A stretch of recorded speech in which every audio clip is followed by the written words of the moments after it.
आप सभी को हरतालिका तीज की हार्दिक शुभकामनाएं। हरतालिका तीज के दिन भगवान शिव और मां पार्वती की मिट्टी से बनी प्रतिमाओं की पूजा की जाती है। अगर संभव हो तो मिट्टी की प्रतिमा घर पर ही बनानी चाहिए। पूजा के लिए शाम को प्रदोष काल के समय स्नान कर साफ शुद्ध वस्त्र धारण करें। पहले गणेश जी, नवग्रह और षोडश माता की पूजा करें। इसके बाद भगवान शिव और देवी पार्वती की प्रतिमाओं की पूजा करनी चाहिए। इसके लिए शुद्ध जल, पंचामृत, रोली, मौली, अक्षत, चंदन, सिंदूर, फल, फूल और बेलपत्र आदि से पूजा करनी चाहिए। प्रतिमाओं को सुंदर वस्त्रों से सजाकर भगवान शिव को धोती या गमछा अर्पित करना चाहिए। पार्वती जी को लहंगा, ओढ़नी और सुहाग पिटारी अर्पित करके व्रत की कथा पढ़नी और सुननी चाहिए। सुहागी महिलाएं या कुंवारी कन्याएं इस व्रत को निर्जला रखती हैं। साल 2022 में इस बार हरतालिका तीज का ये व्रत 30 अगस्त मंगलवार के दिन है। आइए अब सुनिए हरतालिका तीज की व्रत कथा। कथा सुनने से पहले हम सभी मिलकर ध्यान करेंगे।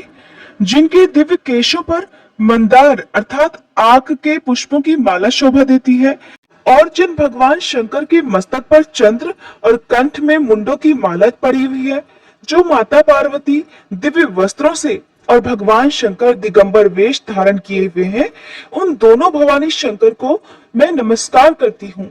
कैलाश पर्वत के सुंदर शिखर पर माता पार्वती जी ने श्री महादेव जी से पूछा कि हे महेश्वर, मुझसे आप वह गुप्त से गुप्त वार्ता कहिए जो सबके लिए, सब धर्मों से भी सरल और महान फल देने वाली हो। हे नाथ, अगर आप भली भांति प्रसन्न हैं, तो आप उसे मेरे सम्मुख प्रकट कीजिए।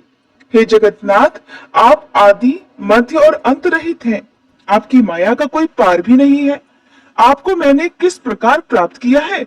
हे प्रभु, कौन से व्रत, तप या दान के पुण्य फल से आप मुझे वर के रूप में प्राप्त हुए, ये सब कृपया पूर्वक वर्णन कीजिए। देवी पार्वती की बात सुनकर श्री महादेव जी बोले, हे देवी सुनो, मैं तुम्हारे सम्मुख अब उस व्रत को कहता हूँ जो परम गुप्त है। जैसे तारागणों में चंद्रमा और ग्रहों में सूर्य, वर्णों में ब्राह्मण, नदियों में गंगा, पुराणों में महाभारत, वेदों में साम और इंद्रियों में मन श्रेष्ठ है, वैसे ही पुराण और वेद सब में इसका वर्णन आया है, जिसके प्रभाव से तुमको मेरा आधा आसन प्राप्त हुआ है।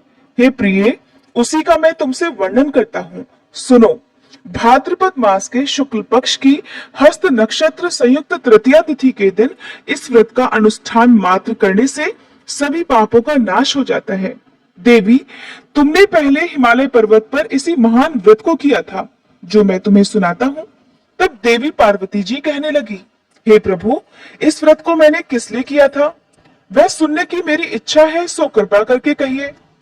शंकर जी कहने लगे, हे पार्वती, आर्यवर्त में हिमालय नामक एक महान पर्वत है, जहाँ अनेक प्रकार की भूमि अनेक प्रकार के वृक्षों से सुशोभित है, जो सदैव बर्फ से ढके हुए तथा गंगा की कल कल ध्वनि से शब्दायमान रहता है।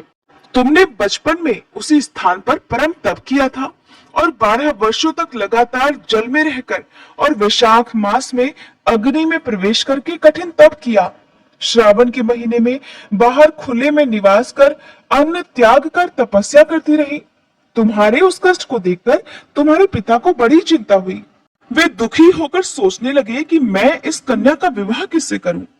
इसी अवसर पर दैवयोग से श्री ब्रह्मा जी के पुत्र देवर्षि नारद वहां पधारे। देवर्षि नारद ने तुम शैलपुत्री को देखा। तुम्हारे पिता हिमालय ने देवर्षि को अर्घ्य पाद्य आसन देकर सम्मान सहित बिठाया और कहने लगे, हे मुनीश्वर, आपने यहाँ तक आने का कष्ट कैसे किया? कहिए, क्या आज्ञा है? तो देवर्षि नारद बोले, नारायण नारायण, हे गिरिराज, मैं विष्णु भगवान का भेजा हुआ यहाँ आया हूँ। आप मेरी बात सुनिए। आप अपनी कन्या को उत्तम वर को दान कीजिए। ब्रह्मा, विष्णु और महेश आदि देवताओं में विष्णु भगवान के समान कोई भी उत्तम नहीं है। इसलिए मेरी राय से आप अपनी कन्या का दान भगवान विष्णु को ही दे दें। तो हिमालय बोले, अगर भगवान वासुदेव स्वयं ही मेरी कन्या को ग्रहण करना चाहते हैं और इस कार्य के लिए ही यदि आपका आगमन यहाँ हुआ है, तो ये तो मेरे लिए बड़े गौरव की बात है देवर्षि। मैं अपनी कन्या अवश्य ही उन्हें दूंगा। हिमालय का ये आश्वासन सुनते ही देवर्षि नारद जी वीणा पर नारायण नारायण कहते हुए आकाश में अंतर्ध्यान हो गए और शंख चक्र गदा पद्म और पीतांबरधारी भगवान विष्णु के पास पहुंच गए। नारद जी ने हाथ जोड़कर भगवान विष्णु से कहा, नारायण नारायण, प्रभु आपका विवाह कार्य निश्चित हो गया है। इधर हिमालय ने पार्वती जी से बड़ी प्रसन्नता पूर्वक कहा, हे पुत्री, मैंने तुमको गरुड़ ध्वज भगवान विष्णु को अर्पण कर दिया है। अपने पिता के इन वाक्यों को सुनते ही देवी पार्वती अत्यंत दुखी और निराश हो गई। अपनी सहेली के पास गई और धरती पर गिरकर अत्यंत दुखी होकर विलाप करने लगी। अपनी सखी को विलाप करता हुआ देखकर देवी पार्वती की सखी बोली, हे देवी, तुम किस कारण से इतना दुखी हो, मुझे बताओ, मैं अवश्य ही तुम्हारी ये इच्छा पूर्ण करूंगी। तब देवी पार्वती कहने लगी, हे सखी सुनो, मेरे मन की जो इच्छा है वो तुम्हें बताती हूँ। मैं तो श्री महादेव जी को वरण करना चाहती हूँ, परंतु मेरे पिताजी तो मेरा विवाह भगवान विष्णु के साथ सुनिश्चित करना चाहते हैं, इसलिए मैं निस्संदेह इस शरीर का त्याग करूंगी। पार्वती जी के इन वचनों को सुनकर उनकी सखी कहने लगी, देवी, तुम निराश मत हो। जिस वन को तुम्हारे पिताजी ने ना देखा हो, तुम वहां चली जाओ और वहां कठिन तपस्या करना। तब हे देवी पार्वती, तुम अपनी सखी का ये वचन सुनकर अपनी सखी के साथ घने वन को चली गई। तुम्हारी सखी ने तुम्हारा हरण करके तुम्हें घने वन में पहुंचा दिया। उधर तुम्हारे पिता ने तुम्हें घर पर ना पाकर सोचा कि मेरी पुत्री को कोई देव, दानव अथवा किन्नर हरण करके ले गया है, और मैंने तो देवर्षि नारद को ये वचन दे दिया है कि मैं अपनी पुत्री का गरुड़ ध्वज भगवान के साथ विवाह करूंगा। हाय, अब मेरा ये वचन कैसे पूरा होगा? ऐसा सोचकर देवी तुम्हारे पिता बहुत चिंतातुर होकर मूर्छित हो गए। तब सभी लोग हाहाकार करते हुए दौड़े और मूर्छा दूर होने पर गिरिराज से बोले कि हमें आप अपनी मूर्छा का कारण बताइए। तब हिमालय कहने लगे, मेरे दुख का कारण यह है कि मेरी रत्न रूपी कन्या को कोई हरण करके ले गया, या सर्प डस गया, या किसी सिंह या व्याघ्र ने उसे मार डाला है। वो न जाने कहां चली गई है, या फिर उसे किसी राक्षस ने मार डाला है। इस प्रकार कहकर गिरिराज दुखी होकर ऐसे कांपने लगे जैसे तेज वायु के चलने पर कोई वृक्ष कांपने लगता है। फिर हे पार्वती, तुम्हें गिरिराज साथियों सहित घने जंगल में ढूंढने के लिए निकल गए। सिंह, व्याघ्र, रीछ आदि हिंसक जंतुओं के कारण वह वन महा भयानक प्रतीत हो रहा था। तुम भी अपनी सखी के साथ भयानक जंगल में घूमती हुई वन में एक नदी के पास पर बनी हुई एक गुफा में पहुंच गई। उस गुफा में तुम अपनी सखी के साथ प्रवेश कर गई, जहां तुम अन्न जल का त्याग करके बालू का शिवलिंग बनाकर मेरी आराधना करती रही। उस समय भाद्रपद मास की हस्त नक्षत्र युक्त तृतीया के दिन तुमने मेरा विधि विधान से पूजन किया और रात्रि को गीत भजन करते हुए जागरण किया। तुम्हारे उस महाव्रत के प्रभाव से मेरा आसन डोलने लगा। मैं उसी स्थान पर आ गया जहां तुम और तुम्हारी सखी दोनों थी। तब मैंने आकर तुमसे कहा कि हे वरानने, मैं तुमसे अत्यंत प्रसन्न हूँ, तुम मुझसे कोई वर मांगो। तब तुमने कहा कि हे देव, यदि आप मुझ पर प्रसन्न हैं, तो आप महादेव जी ही मेरे पति हो जाएं। मैं तथास्तु ऐसा ही होगा कहकर अंतर्ध्यान होकर कैलाश पर्वत को चला गया। तब तुमने प्रातःकाल होते ही उस बालू की प्रतिमा को नदी में विसर्जित कर दिया। हे शिवे, वहां तुमने अपनी सखी सहित व्रत का परायण किया। इतने में ही तुम्हारे पिता हिमवान भी तुम्हें ढूंढते ढूंढते उसी घने वन में आ पहुंचे। उस समय उन्होंने नदी के तट पर दो कन्याओं को देखा तो वे तुम्हारे पास आ गई और तुम्हें हृदय से लगाकर रोने लगे और बोले, बेटी, तुम इस सिंह, व्याघ्र आदि युक्त घने जंगल में क्यों चली आई हो?